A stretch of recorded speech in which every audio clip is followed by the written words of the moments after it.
जळगाव जिल्ह्यामध्ये देव आयटीआय मध्ये आले।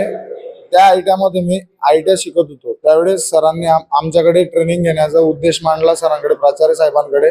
आणि ट्रेनिंग घेत असताना शब्द दिला की जर समजा 60 पोर आहेत तर 60 पोरांमध्ये 5 पोरां म्हणजे पूर्ण पोरांना ट्रेनिंग दिल्यानंतर मी ऑब्झर्व केल्यानंतर जे पोर मला ऑब्झर्व केल्यानंतर आवडले, त्यांच्यामध्ये काहीतरी आहे ते करतील, तर त्या पोरांना माझ्याकडनं फ्री ऑफ कॉस्ट सगळ्या गोष्टी मिळतील। तर त्यावेळेस सरांनी मला म्हणजे सर्च केलं आणि माझ्याकडनं सगळ्या गोष्टी करून घेतल्या।